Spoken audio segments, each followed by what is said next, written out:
in addition to approving 5,000 units of supportive housing by July 2022. Well, you'll see a lot more shaved heads right now at the LA Fire and LA Police Departments. The reason? St. Baldrick's, a fundraiser which just raised more funds for childhood cancer research. Anna Marcos looks at all the fun for a good cause. Chief Charlie Beck put aside his badge and gun for a day to try on a hairdresser's gown and a pair of scissors, all in the name of charity. I think it shows the heart of the city of Los Angeles when its police officers and firefighters get together to fight childhood cancer. So instead of fighting fires and fighting crime, these volunteers at the St. Baldrick's fundraiser, both young and old, are raising funds for childhood cancer research. So much cancer research is oriented towards adults, and kids are often an afterthought. But thanks to the St. Baldrick's community, that's changing, and kids are now getting a fighting chance. Every year, the volunteers come to Fire Station 89 to cut hair or get their own mops cropped.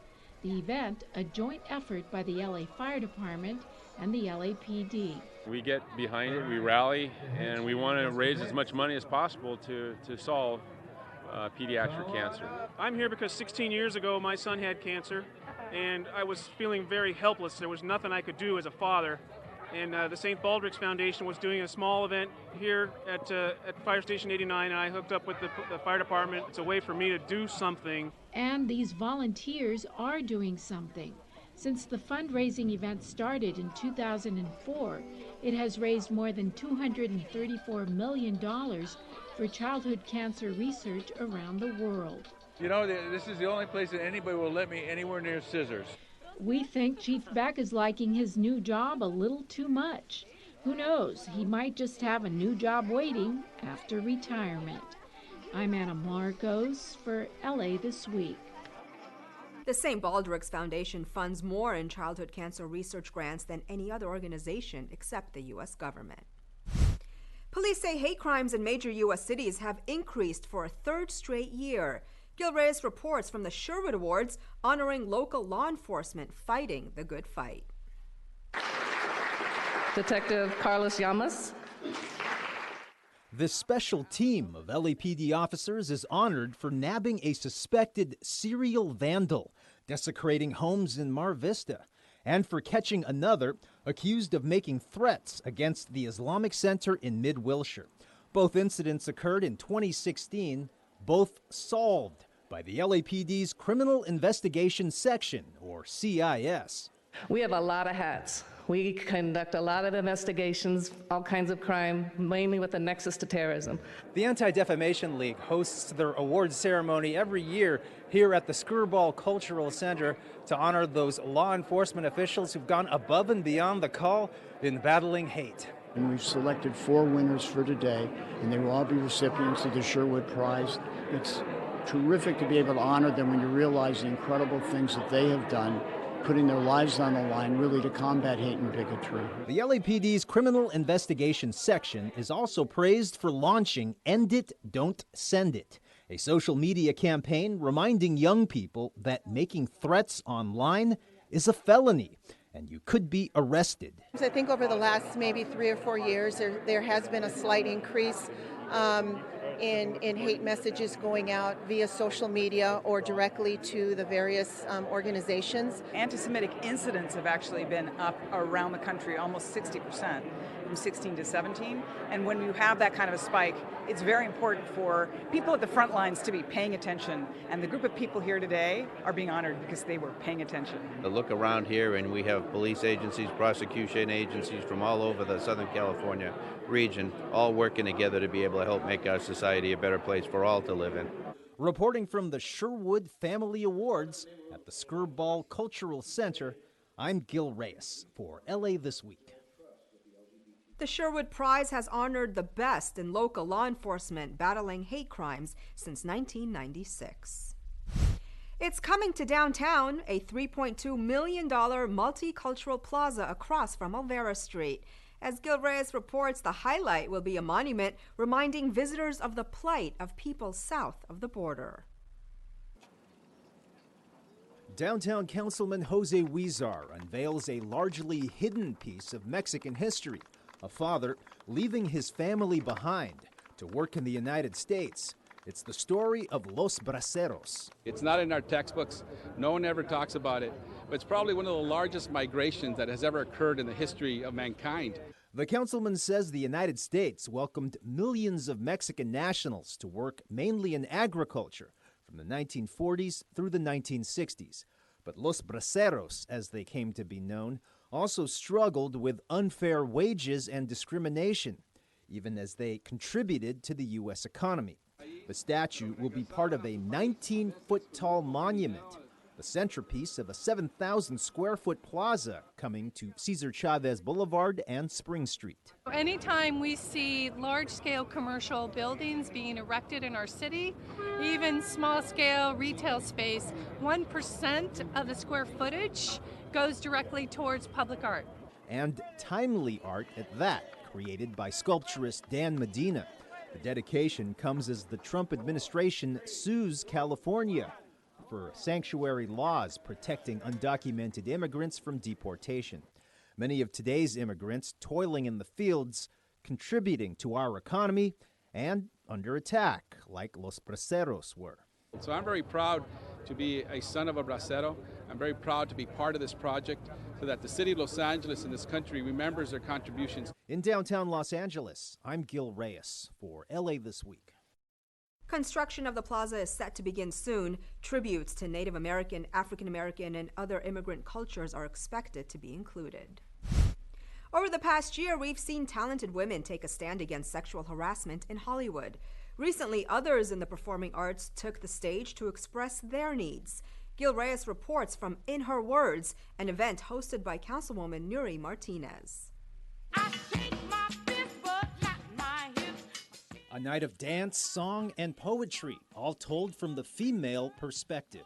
It's just another way for women to come and express their views on feminism and what it is to be a woman in Los Angeles. And it takes it out of like stuffy room that we're usually accustomed to. It's kind of nice to have a nice open venue.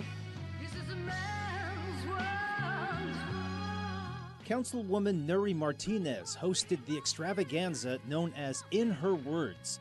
It took place at City Hall's outdoor forecourt to cap off Women's History Month. We're taking wins and not one loss, creating STEM programs, running for office. Spoken word artist and cancer survivor Jennifer J.B. Beasley. Tonight I performed a spoken word piece entitled Black Woman Commandments, and I want the world to know the awesome and amazing things that Black women are doing in the city. Men are dominating in film, right? Even as producers of a podcast, we know that there's very few of us out there. So for us, having our voice is setting the narrative for young girls to really do something new. I want to reach young women, and I want not only people who want to run for office, but women who want to lead the way. We need more women to be active participants in their own communities, and to speak up and speak out loudly and make sure that they know that this is a place for them to come and share their views. Reporting from City Hall's forecourt, I'm Gil Reyes for LA This Week. The city moves one step closer to regulating short-term rentals. LA gets top billing as a leader in solar energy, and LA Sanitation is awarded a multi-million-dollar grant. All these stories in City Beat. A Los Angeles City Council committee approved a set of potential regulations for short-term rentals.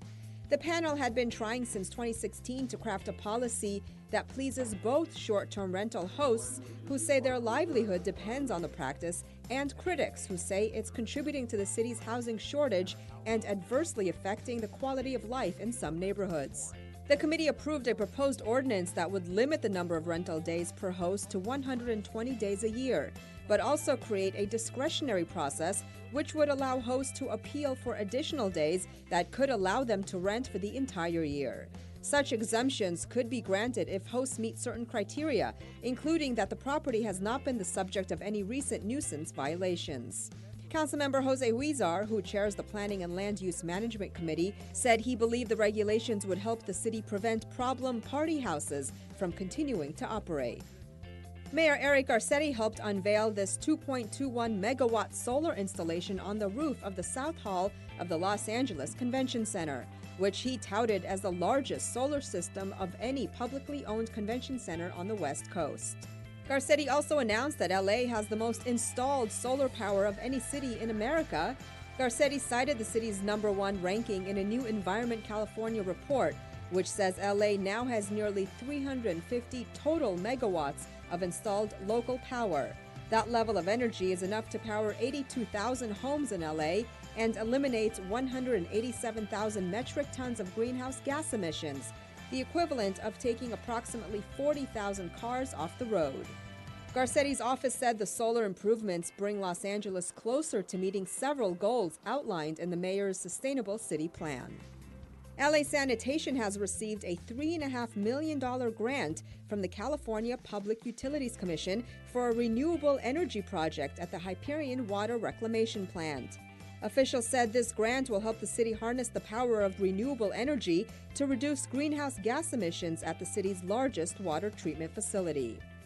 The Hyperion Water Reclamation Plant generates electricity and steam for wastewater treatment and water reclamation processes. The Parkland school shootings have led many high school students to stand up and be leaders for change across the country. Now, Mitch Englander's Leadership Summit, with its theme Seen and Heard, is creating new avenues for youth leadership here in LA. Anna Marcos brings us more from the event in Griffith Park. Anna. Yana, recent news events about gun violence around the nation have shown us that high school students can lead the nation when it comes to making changes in gun laws and our conversations about gun violence. And this Leadership Summit by Councilmember Mitch Englander teaches our own LA youngsters that they can help shape the future.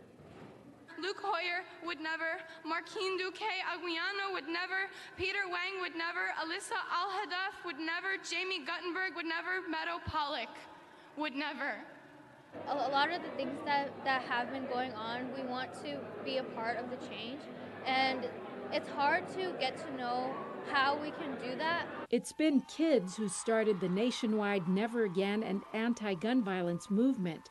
And many LA students helped plan local events and protests in the wake of the Parkland school shooting that left 17 people dead. The March 14th event as a whole was against gun violence in the nation and ensuring students were safe in and on student or school campuses. And you helped lead that? I did. I was one of the 5 students who helped plan the entire event. And it was dear to my heart because I don't think students should go to school in fear of their lives being taken away from them. Now, Councilmember Mitch Englander has put on this Leadership Summit to make sure the students continue to develop their leadership skills and become a voice for change. You guys are what changed and have been the change agents for what's happening. You aren't our future leaders. You are our leaders today. It's not tomorrow. It's not once you get out of college. It's not once you have careers and families that you begin to have a voice. You have a voice and you are seen and heard. The students are getting a chance to talk about many issues that concern them, as well as ways to put their ideas into action. I really want to make a change in how we treat the environment and climate change as well. Also, I really want to make a difference in how Muslim people are portrayed in our society as well. So, like Muslim girls in general, because oftentimes we are discriminated against. There's a lot of poverty in the world, and that there's a lot of poverty here too, and it's a very global issue, and that it could be solved.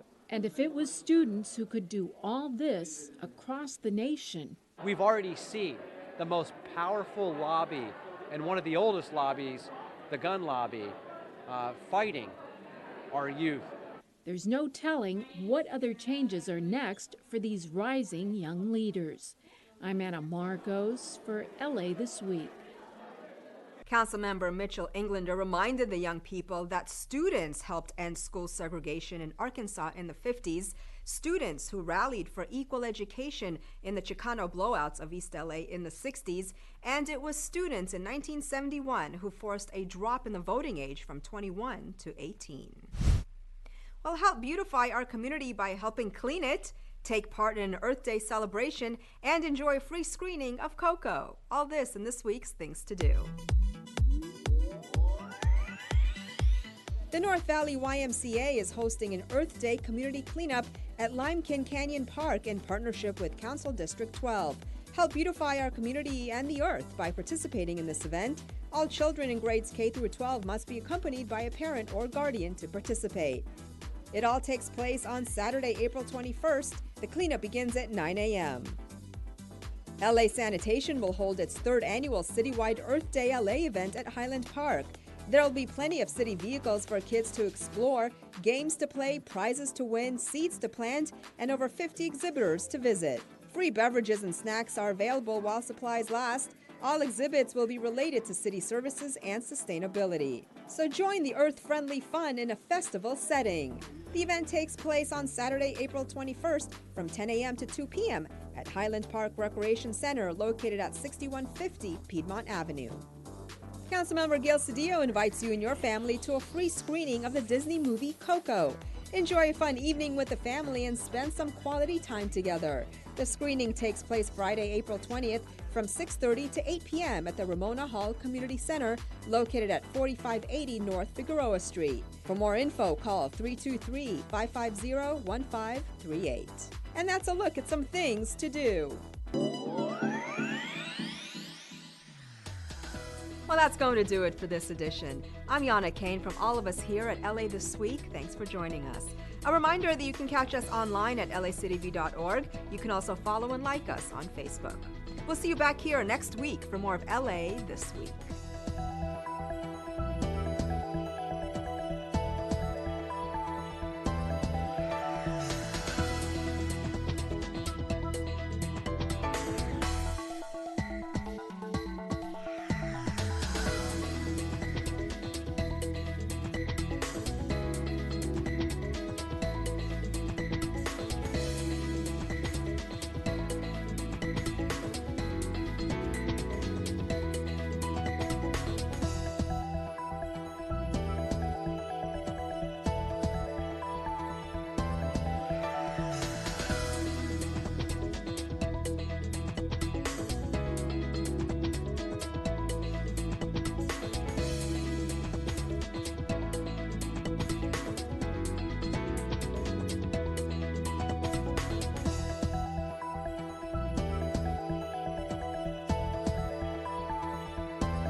What if a disaster strikes without warning?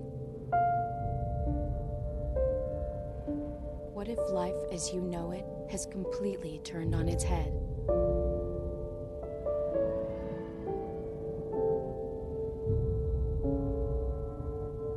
What if everything familiar becomes anything but?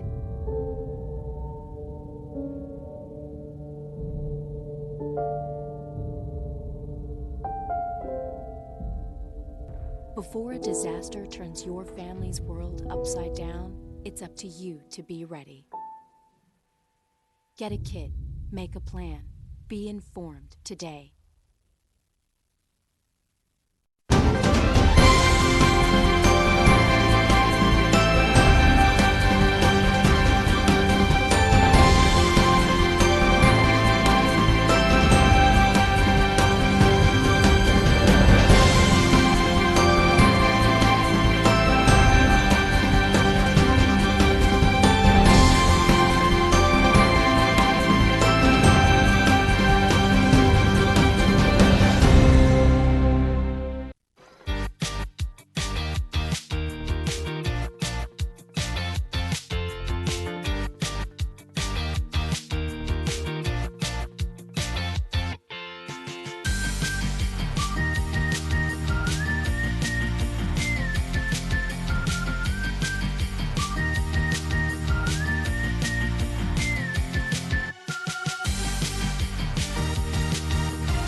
Good morning. Good morning. If everyone would shh.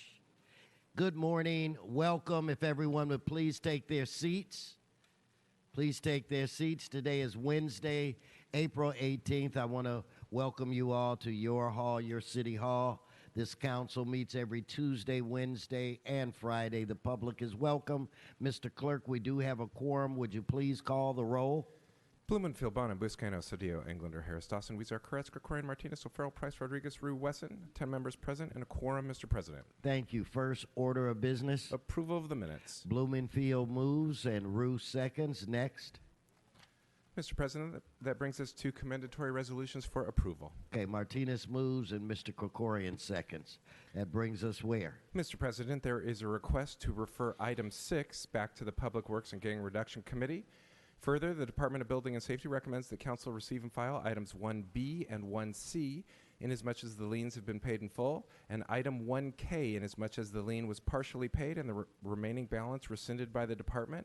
The Department also recommends that the lien amount for item 1J be reduced to $1,343.84 due to partial payment, and that the matter be continued to May 18. Lastly, there is a request to continue item 12 to April 24, 2018. Okay, thank you. So without objective, Mr. Rue. 1L if we continue for 2 weeks. 1L. Okay, so that's 2 weeks. That's May 2nd, Mr. Clerk, correct? That is correct, sir. I've also been handed a note that the department would request 1D also be continued to for 2 weeks. Okay, so ordered. Continue. Mr. President, items 1 through 5 are items noticed for public hearing. Do you have cards on these items? Yes, sir, cards on all items. Okay, then continue. Mr. President, items 6 through 18 are items for which public hearings have been held. Specials members, let's prepare to vote on these items. Let's open the roll, close the roll, tabulate the vote. 10 ayes. Continue. Items 19 through 29 are items for which public hearings have not been held. 10 votes are required for consideration. Okay, so without objection, those items are now before this body. Do you have cards on these items? Yes, sir, cards on all items. Okay, then we'll move on to the next set of issues. Items 30 through 34 are items scheduled for closed session. Would you like to hold them on the desk? I think I'd like to defer to Mr. Krikorian and seek his counsel on this. Thank you very much, Mr. President. Items 30 through 34 are settlements that have been considered by the Budget and Finance Committee, which recommends approval of the City Attorney's recommendations. All of those matters can be considered in open session unless members have questions or concerns. Okay, if you'd read those items, Mr. Clerk, let's try to proceed.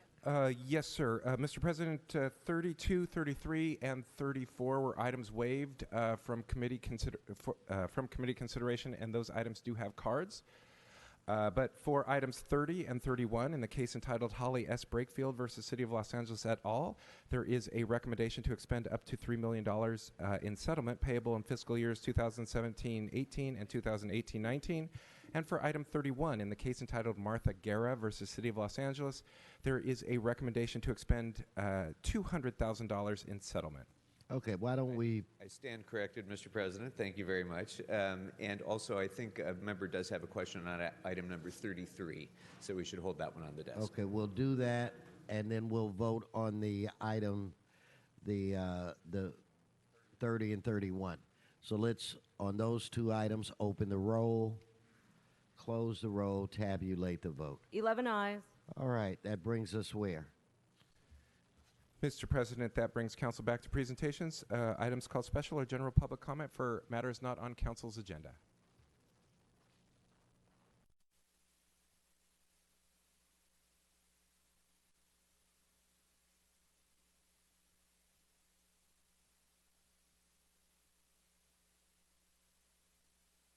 Okay, well, why don't we begin with the presentations for today, and we'll be led by Mr. Paul Krikorian. Sir, the floor is yours.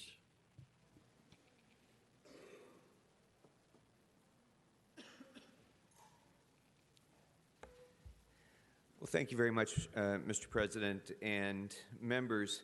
Every year, this council comes together to commemorate the commencement of the Armenian Genocide, which began on April 24th of 1915. And this gives us an opportunity to mourn together an almost unimaginable loss, but also to honor and celebrate those who survived and the generosity of this city in giving them the ability to do so. It also gives us an opportunity to reflect on the lessons of injustice and impunity and what that means to us today and in the future. April 24th, 1915 marked the beginning of a deliberate and carefully planned campaign of extermination, torture, and destruction through which the Armenian people were violently uprooted from their historic homeland of over 2,000 years. In a matter of a few years, an ancient culture that had enriched the world long before Aristotle was born was eliminated from its historic lands. Churches that were centuries old when Columbus set sail were desecrated and destroyed. The brutal campaign of extermination would be the first genocide of modern times, and it would become the blueprint for the Holocaust and other genocides that would disgrace our humanity throughout the 20th century. Now, Armenians, of course, suffered the unimaginable pain of losing children, parents, brothers, sisters, friends in unfathomable numbers. But the entire world suffered loss as well. The loss of the unfulfilled potential of those who might have inspired us through their art, those who might have altered our view of the world through science, who might have saved countless lives through medical discoveries, but who instead breathed their final breath in the desert sands of Syria. My own great-uncle, Khachadur Nahigian, left the massacres of the Ottoman Empire that preceded the genocide, and he came to the United States and studied at the University of Michigan, and then he decided that he would go back because he was committed to educating the people in his hometown of Kharpert. And so he was a professor of mathematics at Euphrates College there. And shortly after the beginning of the genocide on April 24th, the wave of destruction reached Kharpert. And among the very first to be rounded up, arrested, tortured, and eventually executed was my uncle Khachadur. And he died, he was murdered because he was an Armenian educator. And so it's especially poignant, I think, that we remember that the Armenian community and our culture and the larger human family along with us have survived and overcome the destruction and impacts of genocide through education and through vigilant remembrance, because denial is the final phase of genocide and ignorance is what enables it. After the ashes of the burned villages are scattered by the winds, after the bodies have turned to dust, the last evidence to be extinguished is memory. Only then is the annihilation complete and the crime a success. And that should matter to every one of us, because the Armenian genocide isn't just a page in a history book. It's something that continues to impact us today, because the Armenian genocide and its denial and its impunity have enabled the darkest hours of the 20th century, and it still continues to shape the direction of humanity in the 21st. So, as I said, our weapon against this is education, and that's why it's especially meaningful to me today that we will be honoring 3 visionary, groundbreaking, exceptional Armenian educators and also an institution that helps them to fulfill that mission. And I'd like to take a moment now. Mr. Herman, you've been warned for the final time today. I'd like to take a moment now to introduce our honorees to you today and just say a few words about them and their contribution to genocide remembrance and to education generally. Our first honoree is Dr. Richard Hovhannisyan, and I'd like to ask his son, Armin, to join me, please.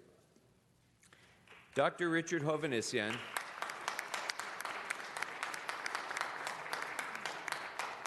Dr. Richard Hovhannissian is a legendary figure in education and certainly in the Armenian community.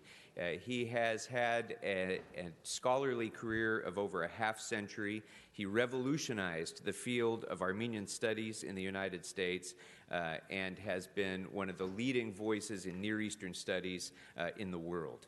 He was a mainstay of the UCLA family since first joining its faculty in 1962 and was the associate director of the Grunebaum Center for Near Eastern Studies for almost 20 years. He's had a prolific scholarly career that has included more than 60 articles on Armenian and Near Eastern history and many, many books about the Armenian genocide, about its impact on broader history and other genocides, about the Armenian Republic and its history. He has really been one of the most important voices of scholarly study about the Armenian culture and its history and about the genocide.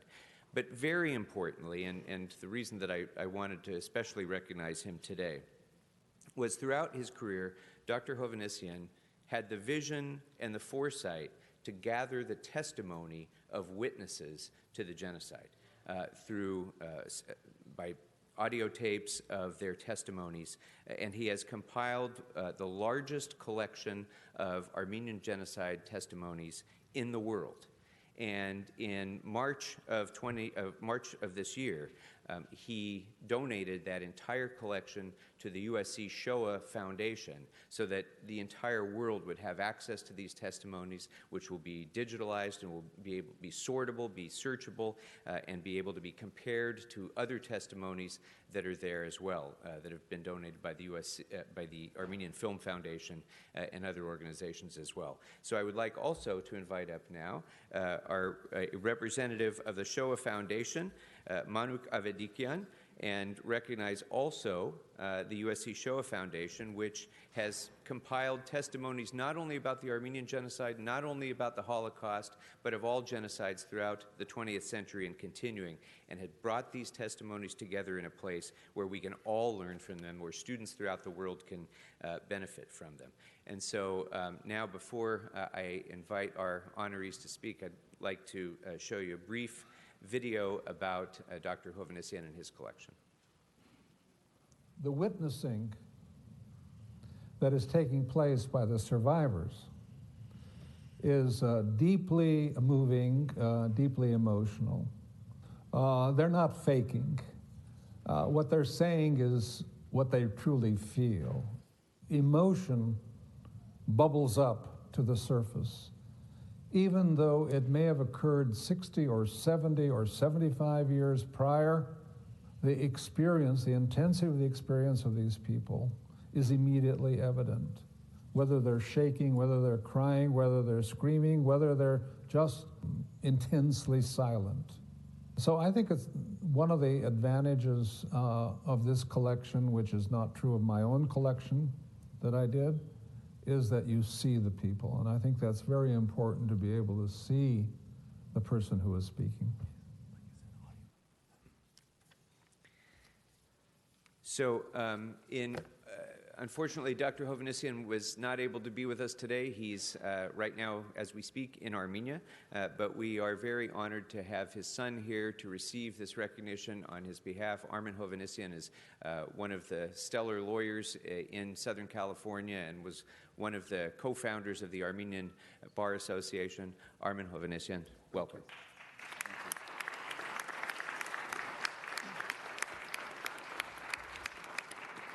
Good morning, Madam President.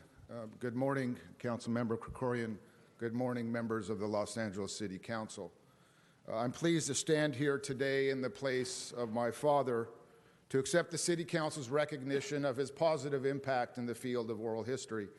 As Councilmember Krikorian mentioned, my father happens to be in the place of the labor of his love, and that is in the Republic of Armenia. He dedicated his life, the early part of his studies, to mining the archives and creating the story of the first heroic Republic of Armenia, which existed from 1918 to 1920. This year we mark that republic's 100th anniversary. I stand here not only as a son, however, but also as one of his students. You know, in the 1980s, when I was a sophomore at UC Berkeley, many of my friends and I were sitting around and we were thinking where we were going to spend our junior years abroad. And they were talking about these idyllic places of Grenoble and Lyon and Heidelberg and Salzburg and Firenze and Rome. Well, they went and I stayed. I stayed because I decided to spend my junior year not abroad, but at home, returning home to study under my father at UCLA. Now, moving back home also meant that I had to confront the drudgery of my daily chores of cutting the lawn and cutting the hedges and pulling the weeds and taking out the trash. And as you can imagine, my friends thought that I'd completely lost my mind. But it turns out that that was the best year of my life. And one of the main reasons for that was that I became one of a team of student interviewers in Professor Hovannessian's clinical class on Armenian oral history. Barely out of our teens, that professor, he taught us how to harness the power of testimony to educate, to combat denial, and to communicate the magnitude of the great crime. You just saw a little bit of him, but I'm now bringing more of him. These are his words. The figure of 1.5 million can roll right over our shoulders, but it's different. It's different when you take those individual interviews and start listening to them one by one.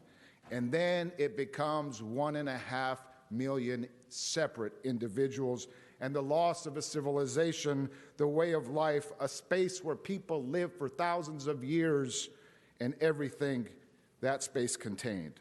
He taught us students how to ask open-ended, non-leading, non-judgmental questions, how to develop a natural dialogue in which the interviewee not only shared her and his anguish and pain, but also sketched out life like it was and like it was meant to be in the homeland.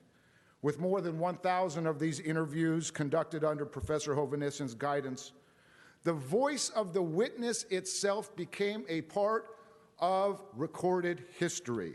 Those voices taught us and showed us not only how the Armenians died and survived, but how they lived and thrived.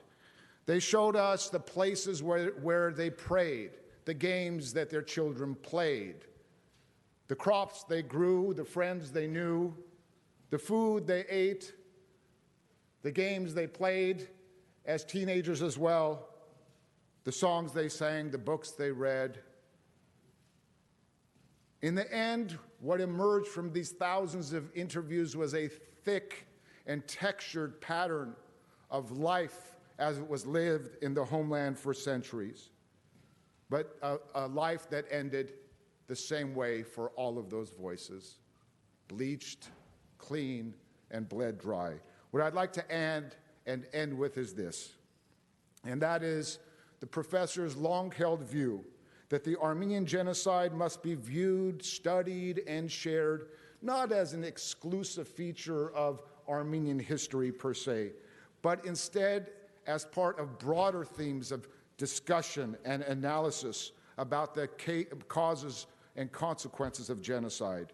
The Armenian genocide had implications for all of us, Armenians and non-Armenians alike, illuminating common concepts around all crimes against humanity, the concepts of intolerance, of community, of powerlessness, of perseverance, of prejudice.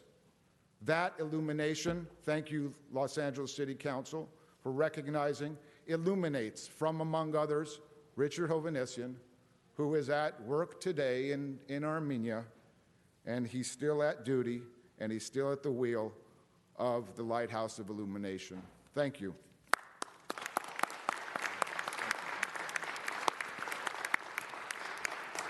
Thank you very much, Mr. Hovannessian, and the very eloquent description that Mr. Hovannessian just gave of his colleagues' work and his father's work in gathering this testimony is exactly consonant with the vision and the mission that Steven Spielberg described when he created the Shoah Foundation, which is now housed at USC. And the ability to get that level of detail about people's lives, and to reach into history and experience what they lived, and experience on a very personal level the atrocities that they experienced as well, is what the Shoah Foundation has been all about since its creation. And its work is especially important now as we see the news that I'm sure many of you read as we were celebrating Yom HaShoah last week, that 40% of millennials are unaware of what Auschwitz is. When we see that, so many of our young people don't have even the most basic understanding of the degree of the Holocaust, let alone the genocide that preceded it. It really is an indication of the importance of the work of the USC Shoah Foundation, and so I'm very proud to be able to introduce you to Manuk Avedikian with the Shoah Foundation. Manuk? Thank you very much.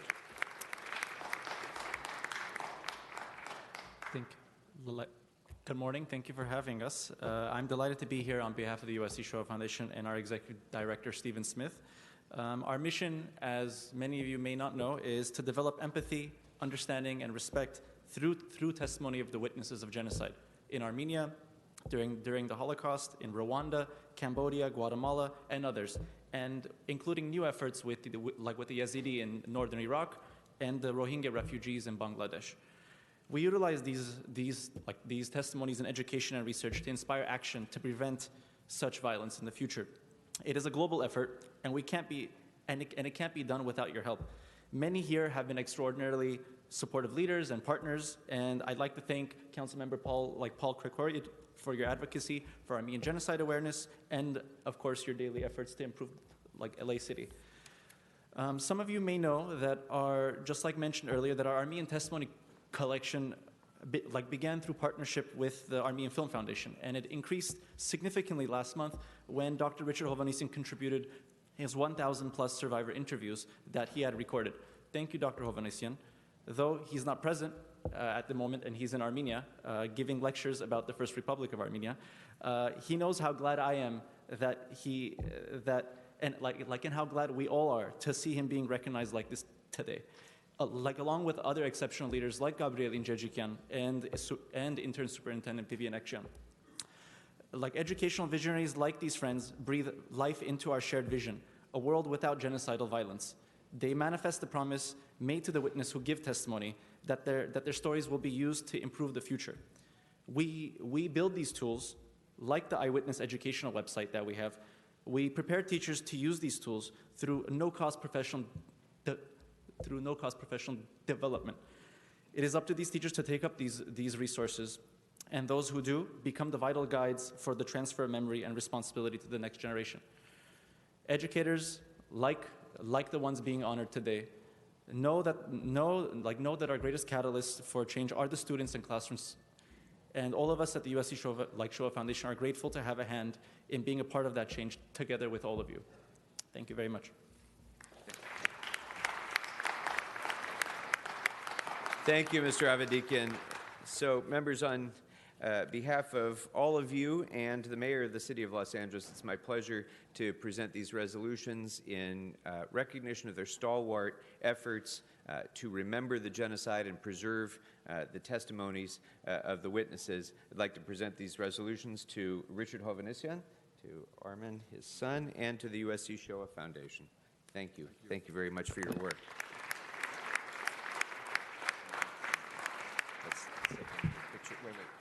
Let's get one quick picture.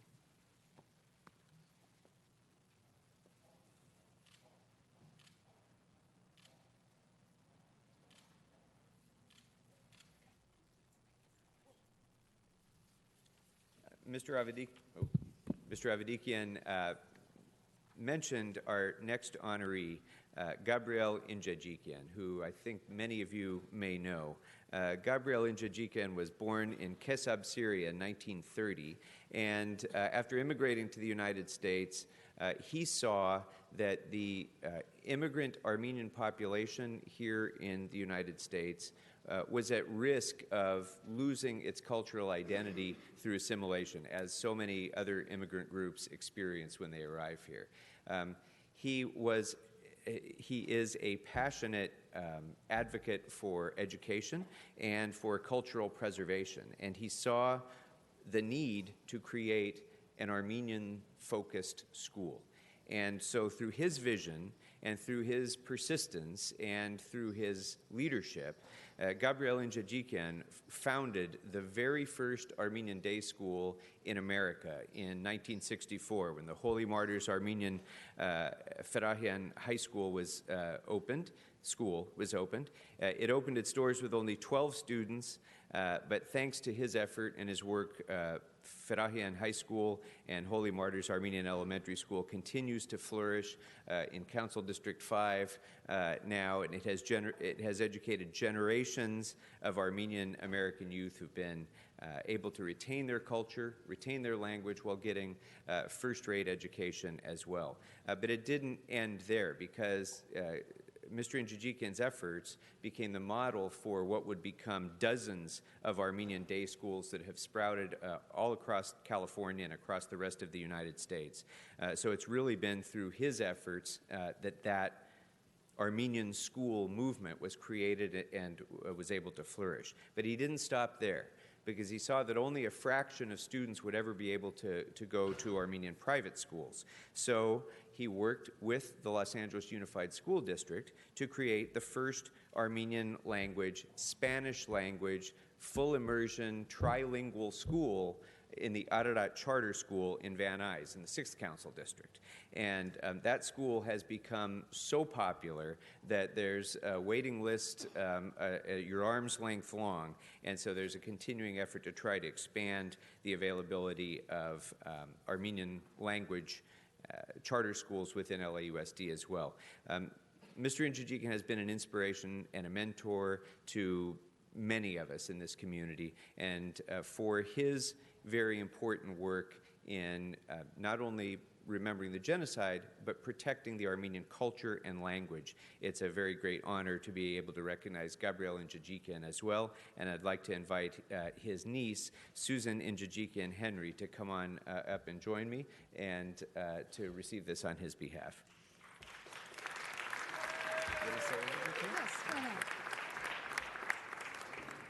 Thank you, Councilman Krikorian.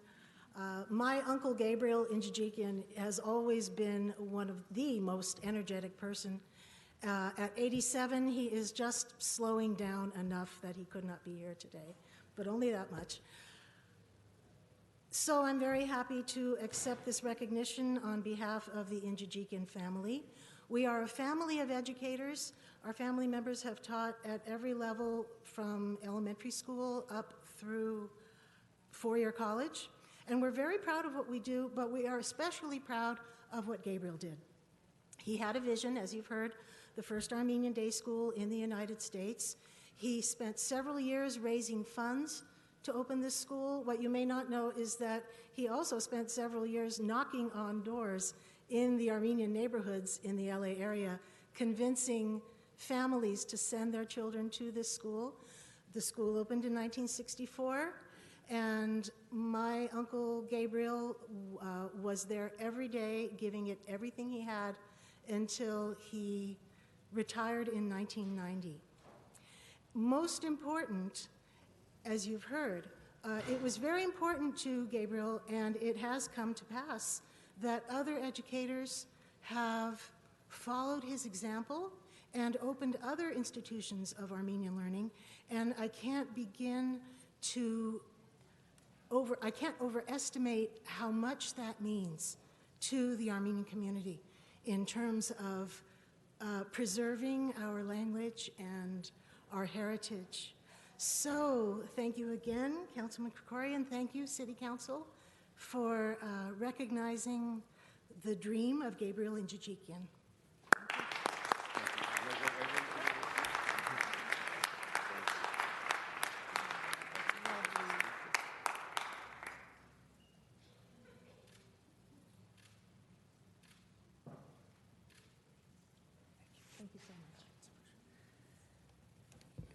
Finally, members, the Los Angeles Unified School District is one of the most complex, largest educational institutions in America. The second largest school district, 700,000 students who speak scores and scores of different languages at home, who come from every part of the socioeconomic spectrum, who face challenges in even getting to school every day that are not faced by students in many other places. The leadership of that district is perhaps the most challenging public service job that any of us could ever imagine. And I know that Ms. Martinez and Mr. Huizar very well understand the difficulty of leading an institution like the Los Angeles Unified School District. But fortunately, LAUSD right now has at its helm a leader of great vision, of great capability, of immense experience in every single area that a superintendent could be asked to have experience in. And that is Interim Superintendent Vivian Ekcan, who's here with us today. Vivian Ekcan has been with the district for over 30 years. She started as a third-grade teacher at Union Avenue School and has risen through the ranks and has served in every position that could possibly matter as experience to be the superintendent.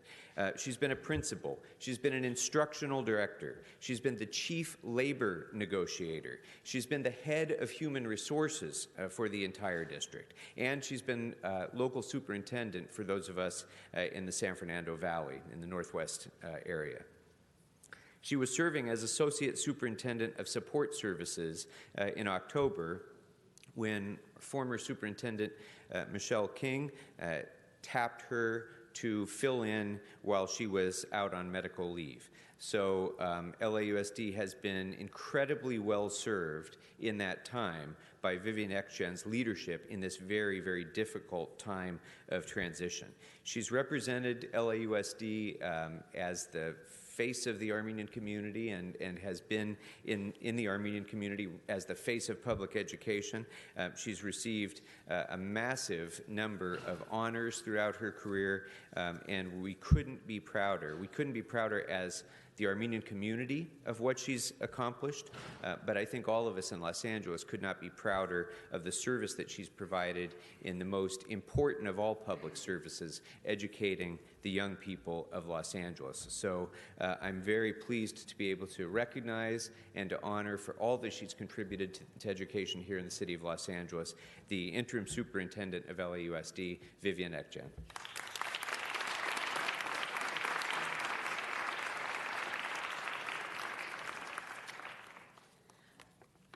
Good morning, everyone. Councilman Krikorian and the entire Los Angeles City Council. Thank you for your kind introduction of this extraordinary award. It's an honor beyond words to receive this award in the hallowed chambers of City Hall and to be placed in the company of such esteemed leaders, visionaries, and activists. Moreover, thank you for being trailblazers in the pathway to justice, for placing equity at the center of your leadership agenda, and for raising awareness about the Armenian genocide, and for using your great power to shine a spotlight on individuals who are working to prevent such atrocities from ever happening again. Preventing atrocities like the Armenian genocide is at the heart of what drove me into education and has sustained my passion for this work. All atrocities begin with the simple act of dividing people into one of two categories, insider and outsider. So much of human history and so much of the suffering that has been experienced has been instigated by an initial decision to say that this group over here belongs and this group over there does not. We continue to see this play out every day throughout society, and it often begins sometimes with small gestures, like some students not having a place to sit in the lunchroom because they're different from their peers. I entered the field of education because I believe that education is one of the most powerful tools that we have to teach students how to embrace each other's diversity rather than draw divisions as distinctions. Think in terms of we together, not us versus them, and open their hearts to let everyone inside so that no one is left to feel like an outsider. It continues to be my proud life mission to pursue this work on behalf of students and our community, and I cannot express how much it means to me to be recognized by and among like-minded leaders today. I would like to extend my heartfelt congratulations to the other award recipients being honored. I stand in solidarity with you to continue fighting the good fight. Councilman Krikorian and the entire Los Angeles City Council, thank you again for this most humbling honor. And lastly, I want to say, I've brought many of the individuals that I'm fortunate to be working with here today because I consider them to be my mentees. So at the end of the day, it's all about being a role model, no matter what situation you're in, and always knowing that the generations following you have to have role models that they can learn from so that they continue this vision of making everyone an insider and not allowing anyone to feel excluded from our society. Thank you. I'm very, very blessed and honored to be here today.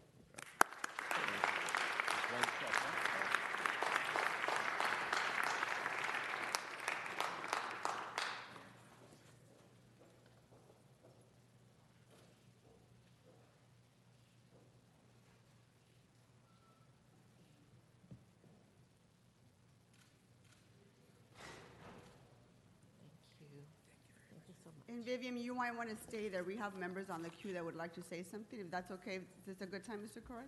Krikorian? Sure. If I could, just let me take a moment to acknowledge that we're joined today by, and I can't imagine why they would want to be here today in particular, but School Board Member Scott Schmerlson and School Board Member George McKenna, who are here, who represent us so well in the school board and are here to honor and show their respect for Ms. Ekchan and the other honorees. I also want to recognize that we have with us Montebello Mayor Pro Tem, Jack Hajinian, and representatives of the Western Prelacy of the Armenian Church, the Western Diocese of the Armenian Church of North America, and representatives from the Armenian National Committee of America, Western Region, the Armenian Relief Society, the Armenian Assembly of America, the AGBU, and many of our Armenian American city employees who serve the public each and every day who are with us today. So I want to thank all of them for joining us as well. Madam President. Thank you. Mr. Koretz? Thank you, Madam President, and thank you, Mr. Krikorian, for bringing this Remembrance Day to us, and congratulations to the honorees, and thank you for the dignitaries that are here with us today.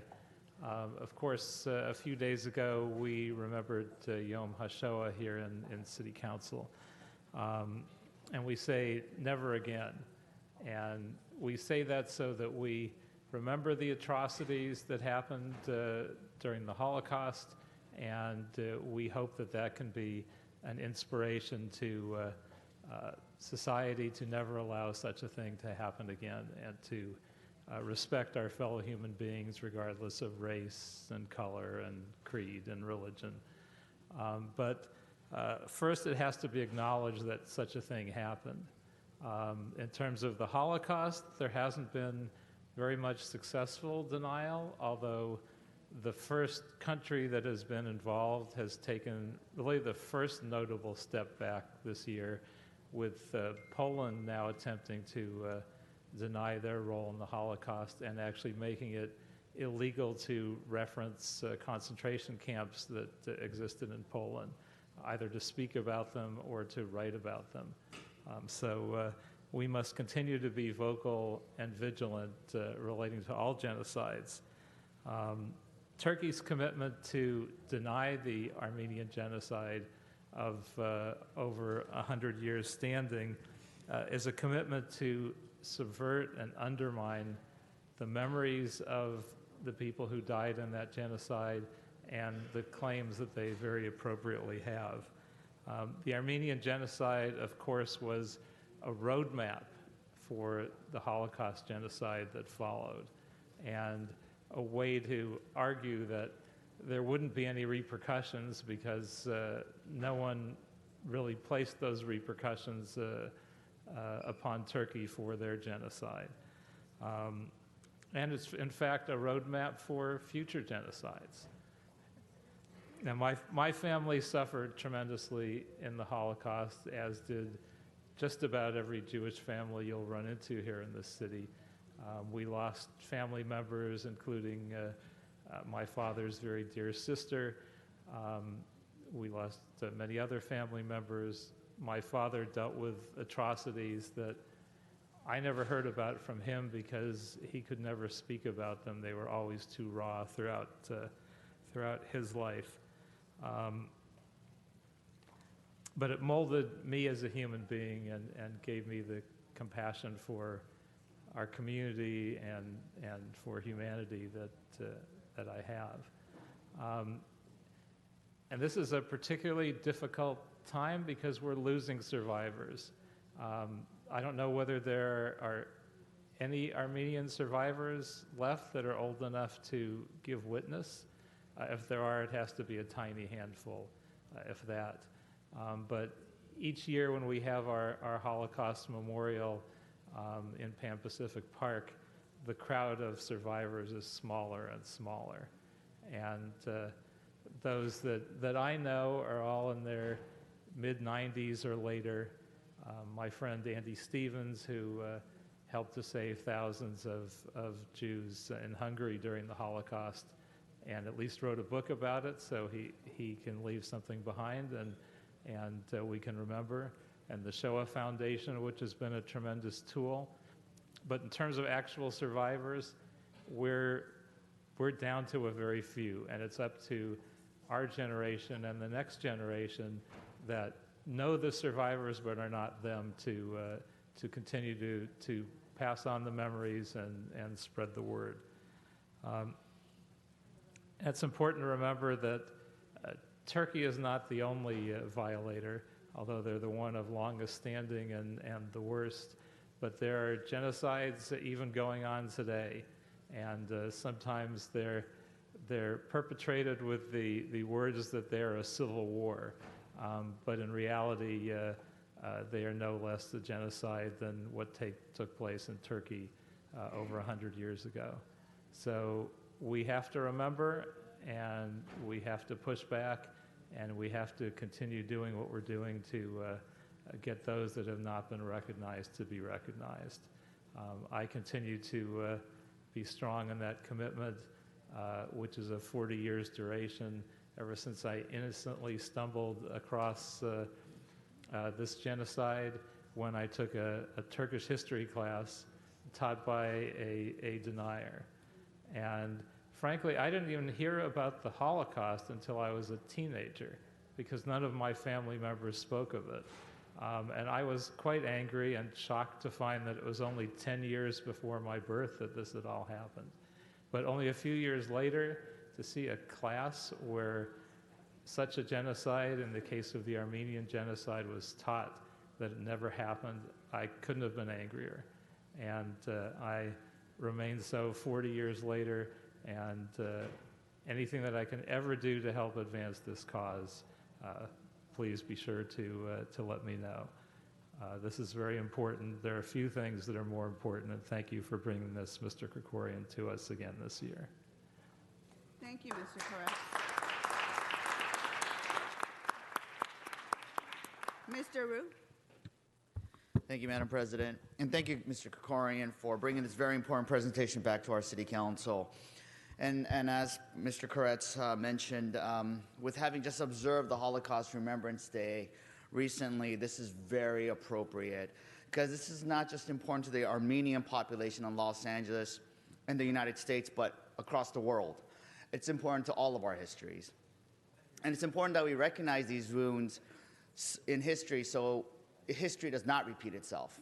And it is so appropriate today that you chose to honor educators, because my father was also an educator, and these are the very same people who teach us these lessons to help us remember our history. So we must always remember, we must always speak out, and we must never forget. So thank you, Mr. Krikorian. Thank you, Mr. Ryu. Ms. Rodriguez? Thank you, Madam President. Mr. Krikorian, thank you for bringing this very important remembrance to the City Council and to all of the incredible honorees today for your fight to help preserve this history and bring the recognition that it absolutely deserves.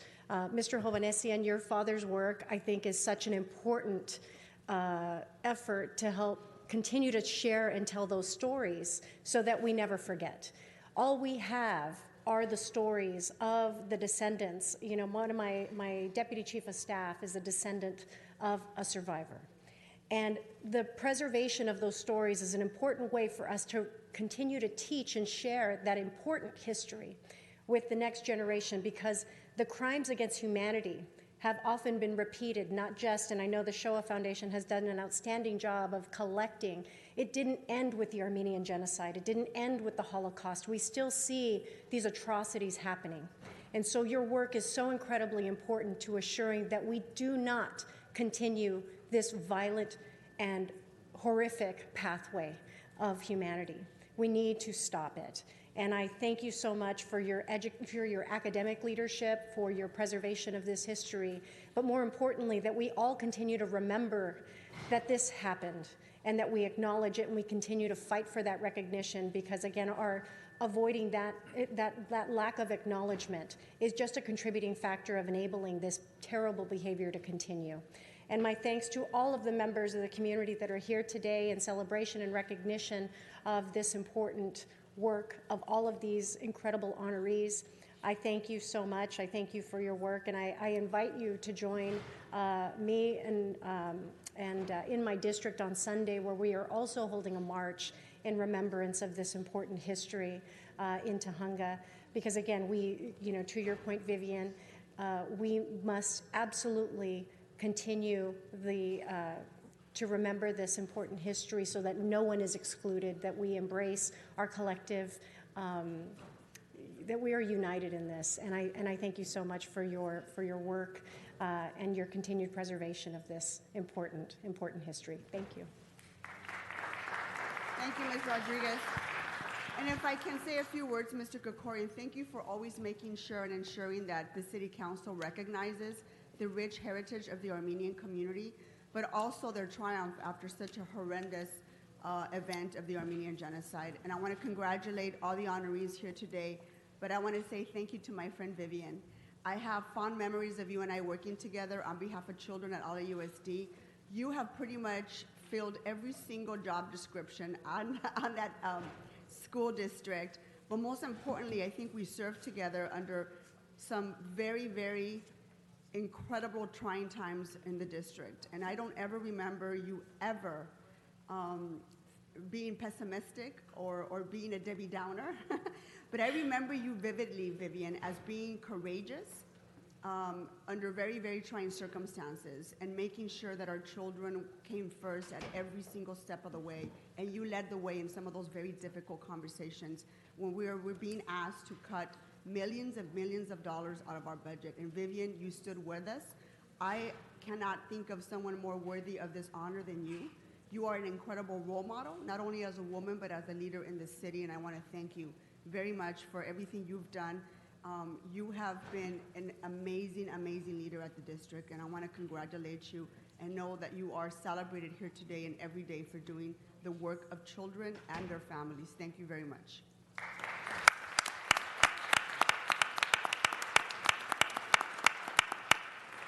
Mr. Krikorian. Thank you, Madam President. Thank you, members.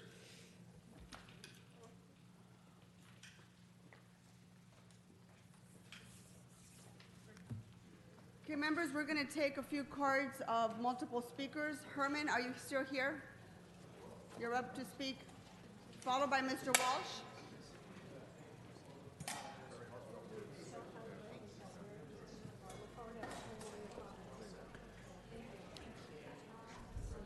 Madam President, while the speakers are working their way up, there's been a request from the department to continue item 1F to May 18. Again, that's item 1F to May 18.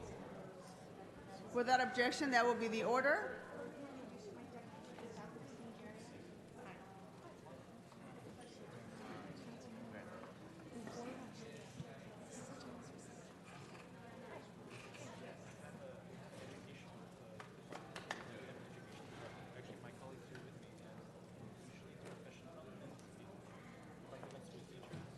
Herman, are you going to speak?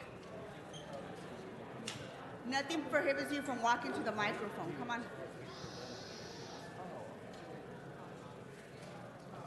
Herman, you are speaking on items number 1A, 1B, 1C, 1E, 1G, 1H, 1I, 1K, items number 2, 3, 4, 5, 19, 20, 21, 22, 23, 24, 25, 26, 27, 28, 29, items 32, 33, and 34 in general public comment. Go ahead.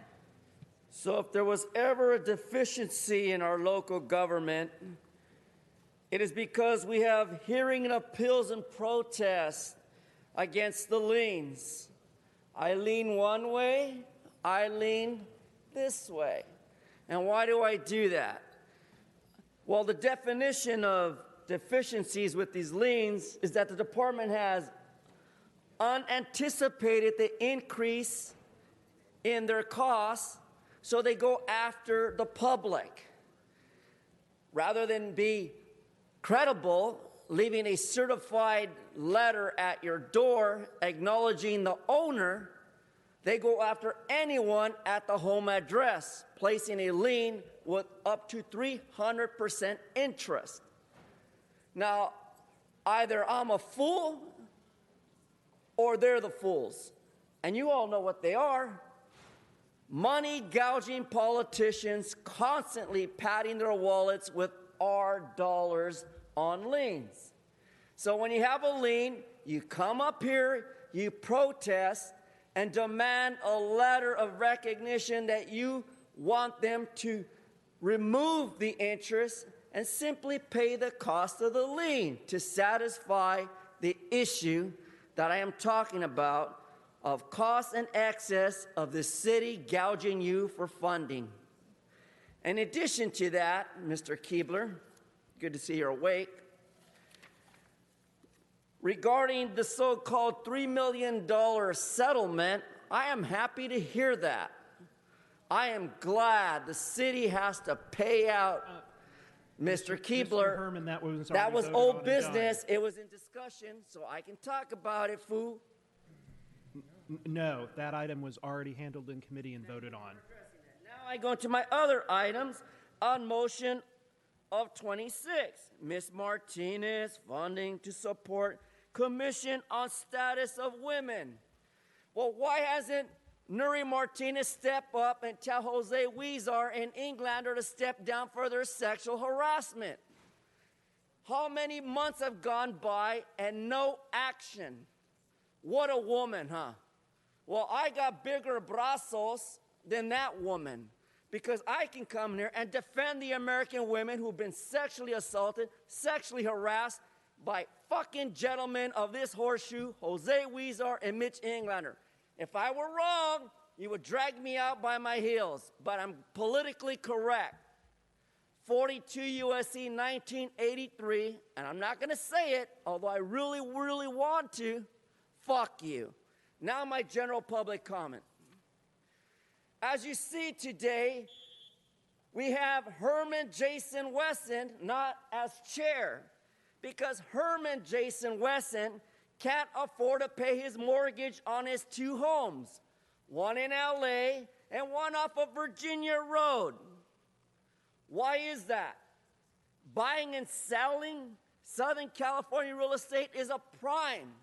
And my political Madam President, I don't see how this is within the subject matter jurisdiction of the city.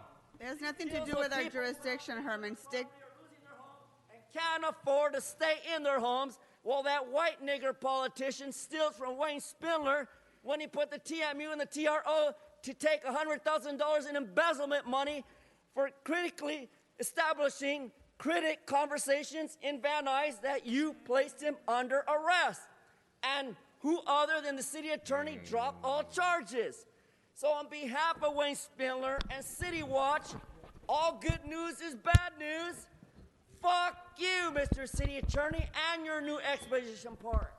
Goodbye, Mr. Herman. Mr. Walsh? Mr. Walsh, you've filled out cards for items 19, 20, 21, 22, 23, 24, 25, 26, 27, 28, and 29. And your general public comment. Did you want it?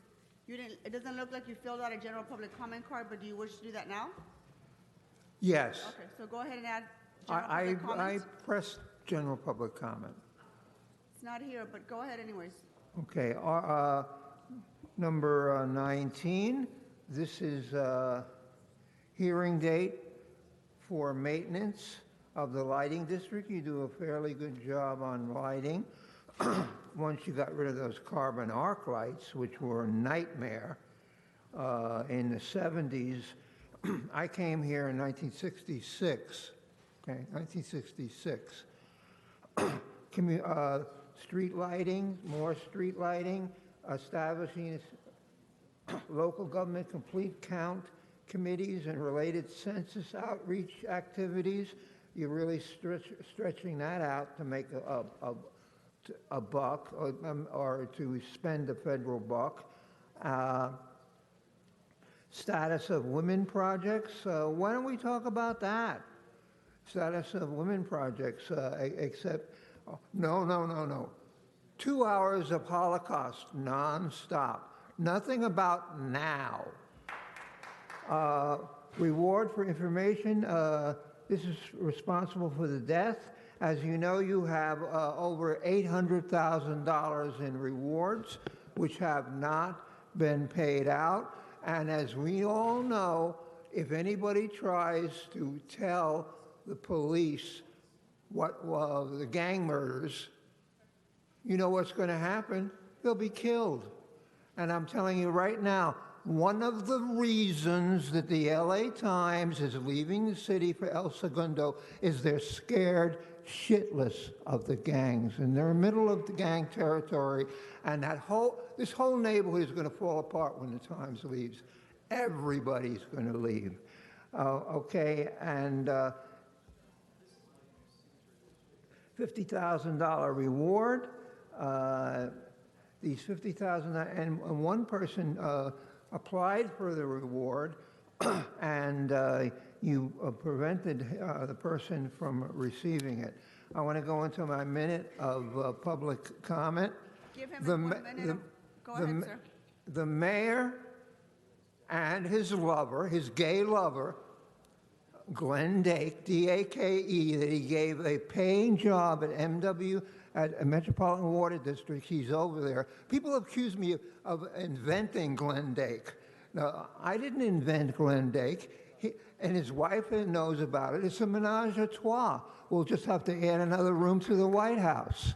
But the mayor is all over America, but he doesn't bring Glenn Dake with him, does he? He doesn't bring his smoochy pie lover with him. Glenn Dake, D-A-K-E, look it up.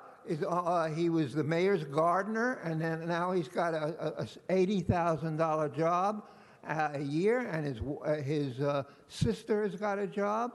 The mayor, once we find out the truth about the mayor, there's nothing wrong with being gay as a goose, but he should stop honking. Thank you, Mr. Walsh. Members, we're going to go ahead and take up a couple of items. Let's go ahead and vote on items 2 through 5. Let's open the row, close the row, tabulate the vote. 12 ayes. Thank you. Let's go ahead and vote on items 19 to 23. Let's open the row, close the row, tabulate the vote. 12 ayes. Thank you. We have a couple more multiple cards. Speakers, Antonia Ramirez, are you here? Ma'am, you're next. Followed by Eric Previn.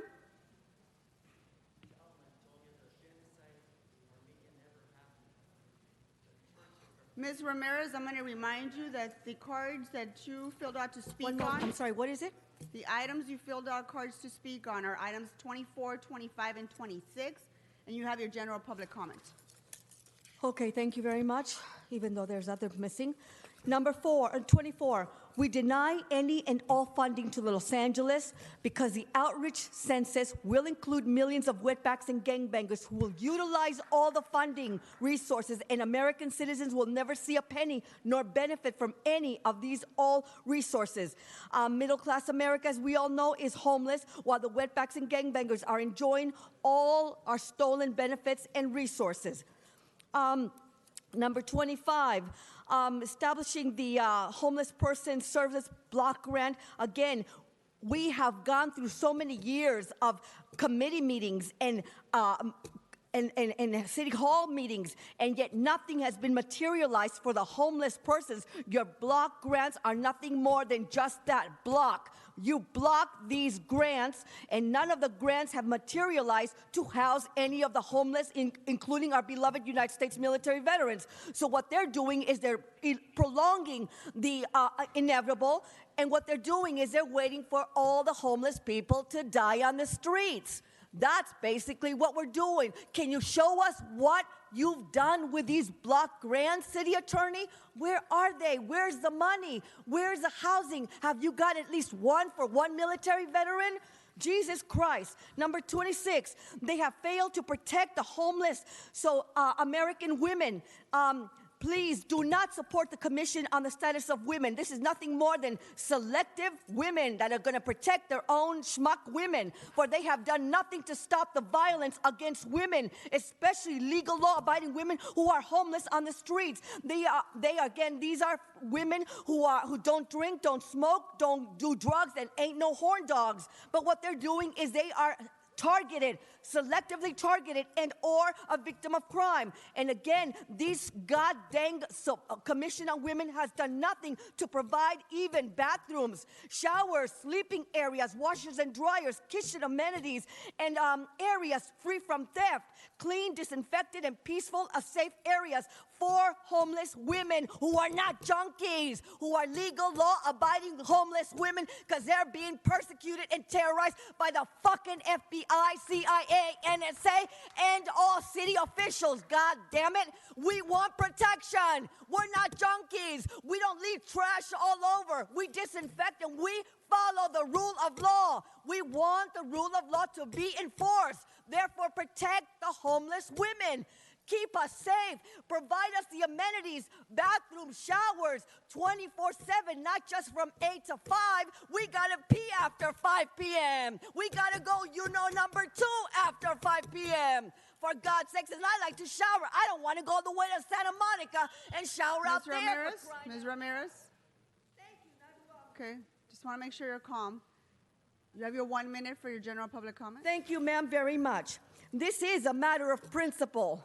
What we need is that the ATF, the DEA, the Marshal's Office, the INS, and ICE conduct strategic, massive raids in and around the Placita in Olvera Street and pick up all the racist Chango, Latino, wetbacks, and gangbangers from male and female come caca naco thieves and deport the assholes. So starting from Cesar Chavez on Main Street to First Street, that whole stretch on Main Street is where these criminal felons and drug lord changos hang out. This is a matter of public safety. All these Latina and Latino chango gangbangers and drug dealers hang out at 615 North Main Street, Lot 2, parking lot bathrooms by La Placita Church.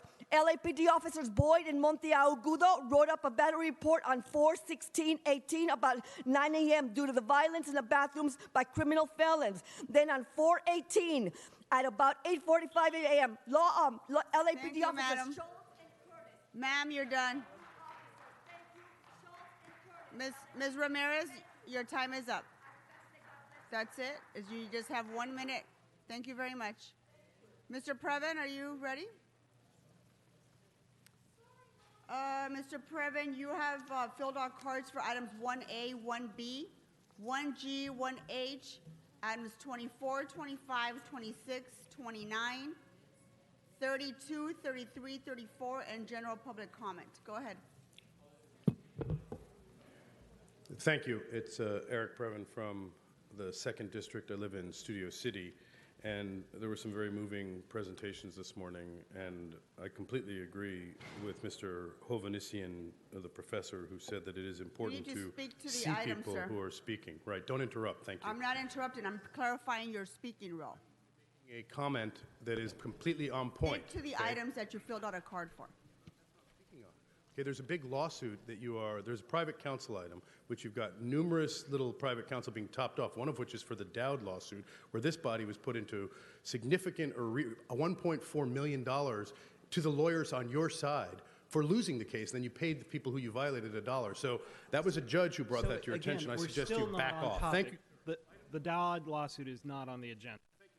Thank you, Mr. Falble. Item number 1 is the lien item, which is, on the agenda today, and Mr. Marquise Harris Dawson has 4 liens against his constituents today. That's 4.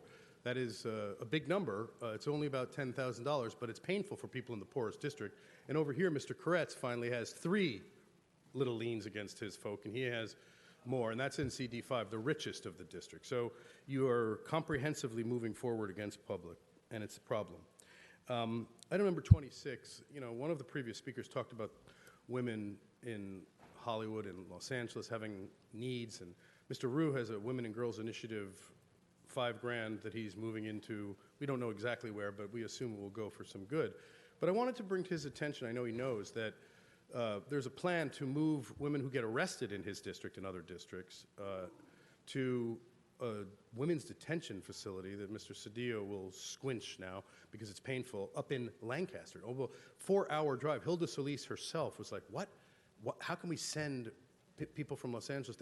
That's going to breed recidivism, which is an unbelievable, not to mention the fact that there's a valley fever problem there, Mr. Rue, and I know you're a bright guy, you can look that up. It's a disaster. They're digging up the earth in an old place, in the shadow of a giant state prison. This is not a place for the women of Los Angeles, okay? This is not a place for them to be sentenced, involuntarily, by the way, sometimes for minor crimes, like pushing the cart off of the street that Mr. Englander is coming up with a new plan to go after people for. So thanks for the $10,000 for Embrace LA. Mr. Wesson just pinned it up on the board, and we are appreciative. That's the meeting at people's private houses by invitation only to work out the problems with the city.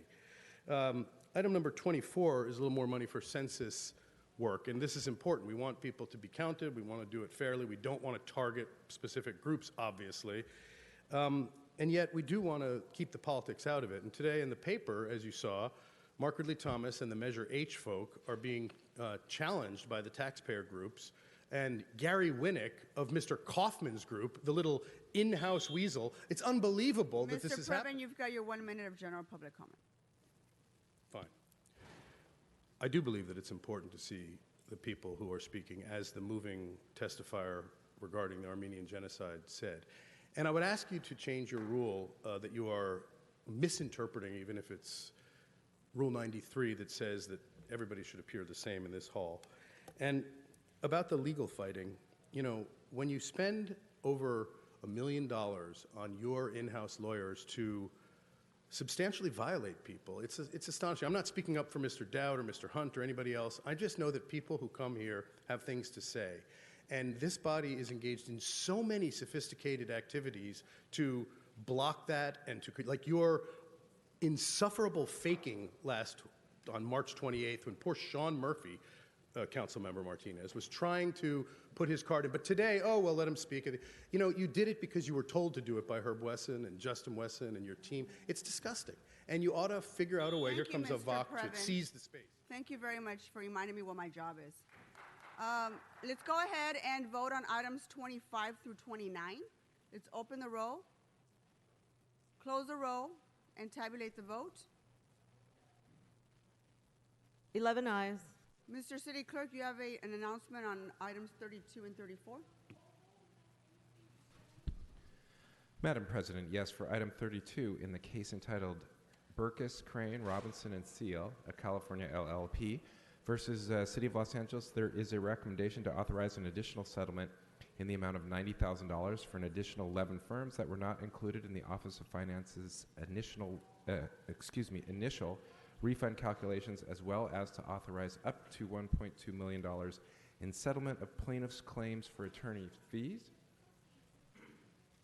And for item 34, in the case entitled Julio Call versus City of Los Angeles, there is a recommendation to expend up to $500,000 in settlement. Okay, thank you. Let's go ahead and vote on item 32 and 34. Let's open the roll, close the roll, and tabulate the vote. 11 ayes. For those items passed. Let's move on to item 24. There has been a substitute that was submitted. I also have cards on that item. If I can please have John Dobard, are you here? Followed by Mariana Magalla Gamero, followed by Tavai Samalou. Go ahead, sir, you have 1 minute. Thank you, Madam President. Good morning, council members. My name is John Dobard. I'm with Advancement Project California. It's a multiracial civil rights organization based here in LA that works to foster upward mobility in communities most impacted by racial and economic injustice. Advancement Project California is also a member of the Census Policy Advocacy Network, or CPAN, which is a statewide coalition whose goal is to educate policymakers and community leaders about the sound policies and government investment needed to obtain a fair and accurate count in the 2020 census. The city of LA is at high risk for an undercount in the upcoming census, and thus at high risk to lose federal funding for vital services on issues related to education, transportation, and health. In order for the city to receive its fair share of funding, we know that the Census Bureau is going to need to accurately count all of the city's residents, but we already know that it's going to be difficult for the Bureau to do that. Thank you, sir. Your minute is up. Thank you. Sorry about that. Next speaker, you have 1 minute. Good morning, Ms. Council President and City Council members. Thank you for the opportunity to speak. My name is Mariana Magalla, and I'm here representing the Coalition for Humane Immigrant Rights, also known as SHILA, which also forms a part of CPAN, the Census Policy Advocacy Network, a collaborative effort among multiple statewide organizations in California to help shape policy concerning the American Community Survey and the 2020 census. On behalf of the organization, I would like to thank the Council for presenting this resolution that seeks for the City of Los Angeles to include in its 2017-2018 state legislative program support for legislation or administrative action that will contribute more funding to local government complete count committees and related census outreach activities. According to the Government Accountability Office, the 2010 census will cost an estimated $15.6 billion, for which there is a substantial budgetary shortfall. In California, the governor's proposed budget allocates $40.3 million over the next 2 years for Census 2020, but that is not enough. This is significant. However, we cannot undermine the multifaceted challenges our communities in the city of Los Angeles face. We applaud the efforts being taken today by the LA City Council, and it's continuing its efforts to ensure communities are accurately represented in the census. Thank you. Thank you. Next speaker. Hi, my name is Tavai Samuelu, and I'm the Executive Director of Empowering Pacific Islander Communities, also known as EPIC. We are a member of CPAN. I'm here to encourage you all to support the proposal to increase funding for census activities in the city of LA. LA boasts the largest NHPI, Native Hawaiian and Pacific Islander community in the state of California, and the third largest in the nation. So for us, census participation and robust activities are how we are able to quantify the needs of our community and ensure that people feel recognized and seen. It's because of census data that I can tell you that 47% of Tongans in the city of LA are living in poverty, that from 2005 to 2010, we saw a 100% increase in suicides in our community, and it's because of the census that I can accurately tell you that we are underrepresented in both education and have the poorest health outcomes. And so I encourage you to fully invest in census outreach activities and make sure that our communities are seen. Thank you. Thank you. Next speaker is Ella Ronan, followed by Jeremy Payne.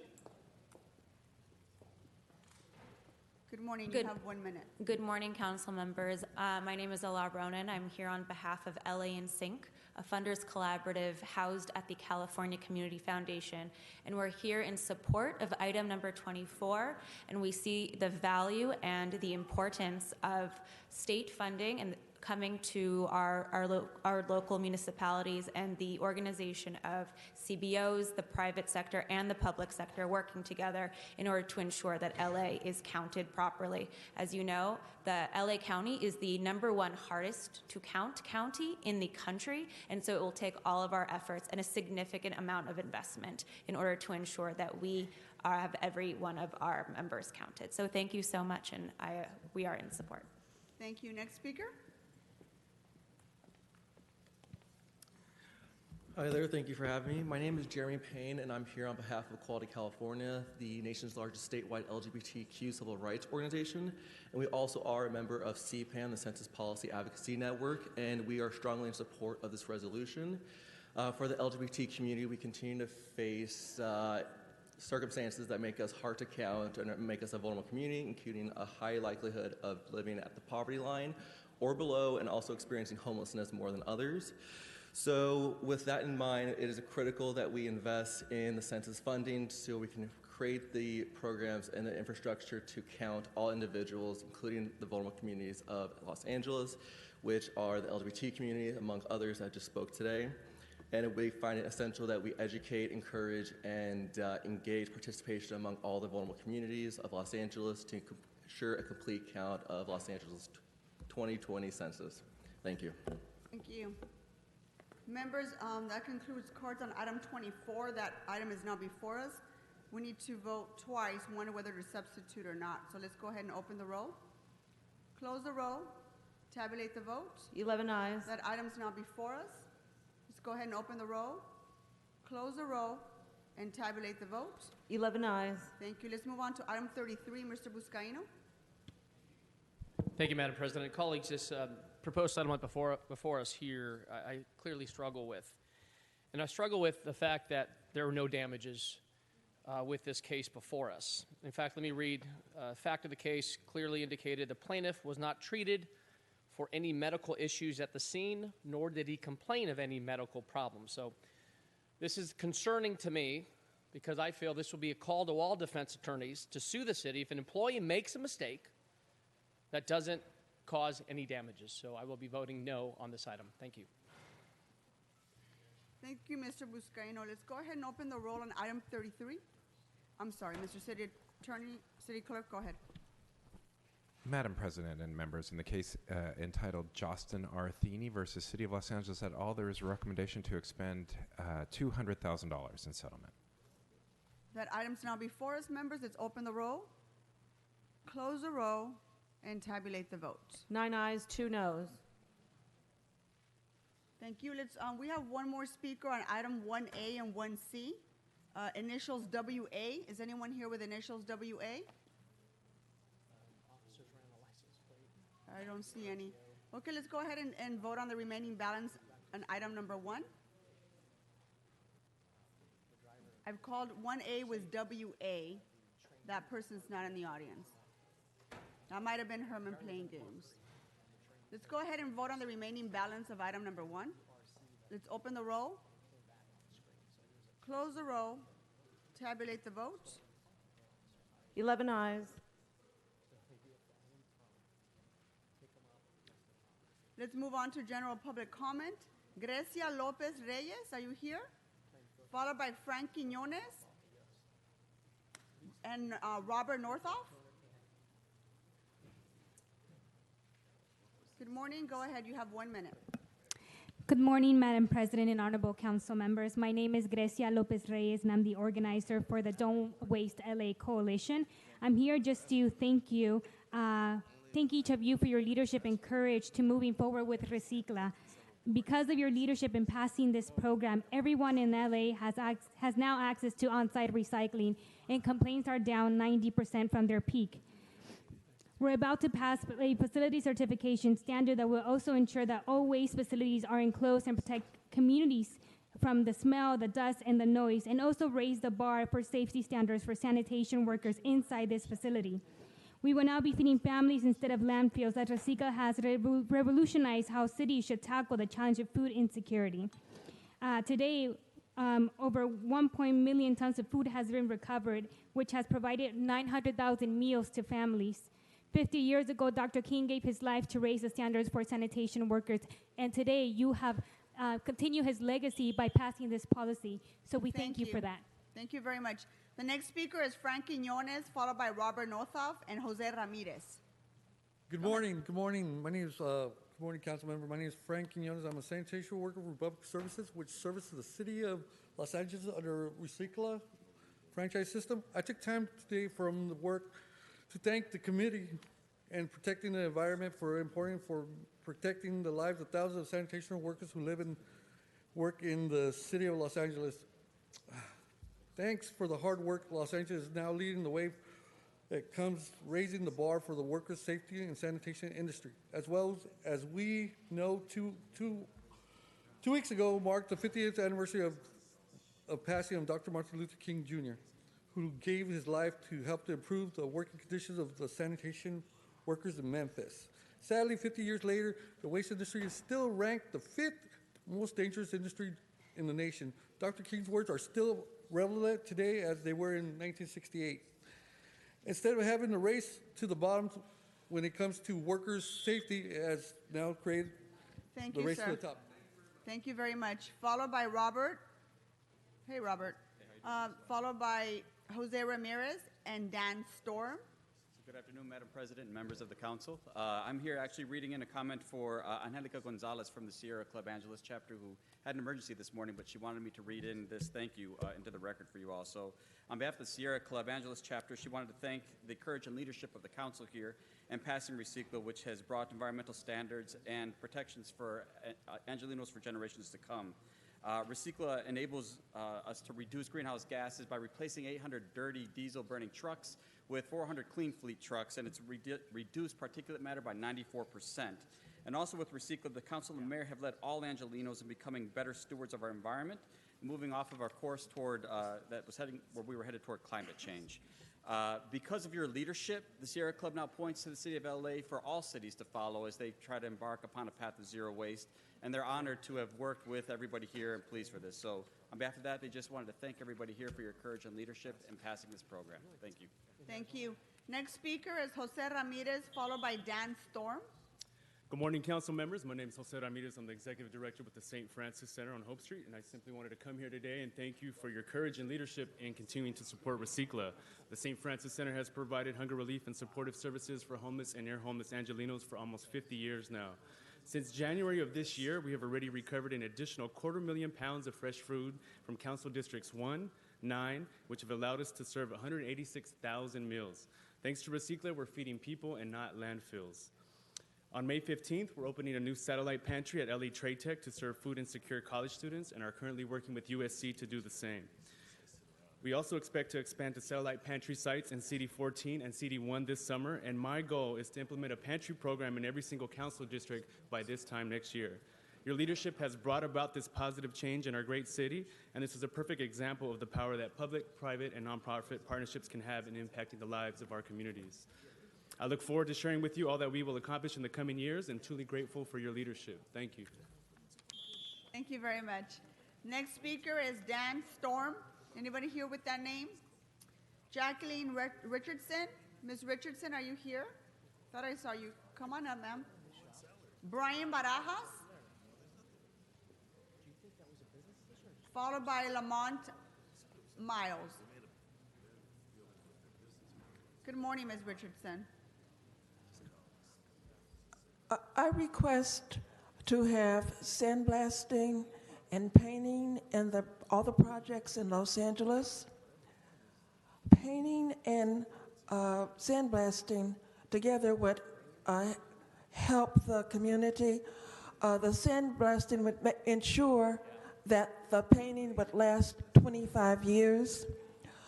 If this is granted, then all the buildings should be painted the same colors they are now. The sandblasting should take an hour for each building. The building and the trim should be the same color they are right now.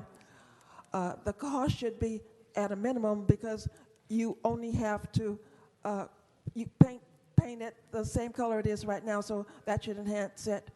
And the biggest benefit would be it would enhance the community's relationship with the police department. Thank you, Ms. Richardson. The next speaker is Brian Barajas. Good morning, Mr. Barajas. It's been a while. Yes, I know, but plenty of things to go through. I actually turned in a leaflet which would direct your attention of the latest damn British lies stand exposed more and more. The recent activities by the British Empire, that is Theresa May, like Tony Blair, lying the United States into Iraq, should clarify two things. One, for the American people and the people who swore to the Constitution that the British Empire is alive and well. Two, Donald Trump did not kill Assad, just like a Bush, Hillary, or Obama would have done. The President of the United States is under threat. His policy is to kill. How? By pushing him to do it. So if we do not, as Americans, call out the British Empire for their role, what are we? Mr. Barajas, thank you very much. Next speaker, good morning. My name is Lamont Mills. I'm with the BF Foundation. I'm a field coordinator, and we have a homeless action plan.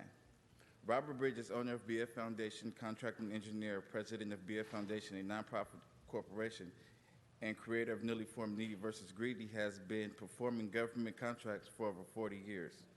Mr. Bridges is currently under a $2 million contract with the California Department of Transportation, Caltrans, to remove homeless rubbish in Los Angeles, California, North, South, and East region. Mr. Bridges has been removing homeless rubbish under contract with Caltrans for over 18 years. In 1998, Mr. Bridges was voted Century Freeway Housing Contractor of the Year. Needy versus Greedy has a plan and has begun mobilizing to rid Los Angeles and Orange County of its homeless population and associated rubbish within 1 year if needed funding is raised. Thank you for listening. Thank you very much, sir. That concludes cards for general public comment. What's before us?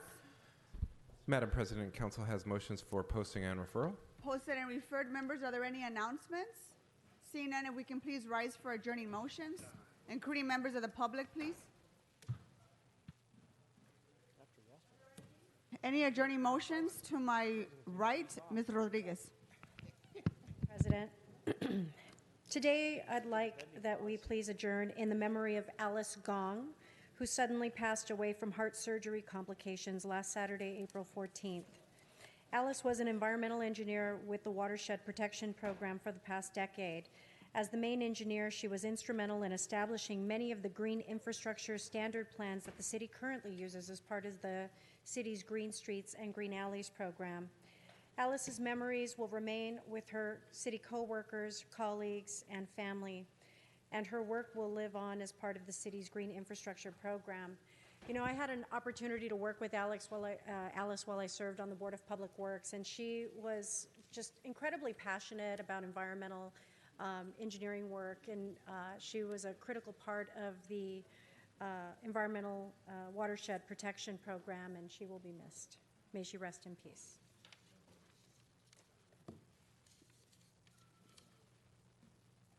Thank you, Ms. Rodriguez. Any other adjourning motions to my left?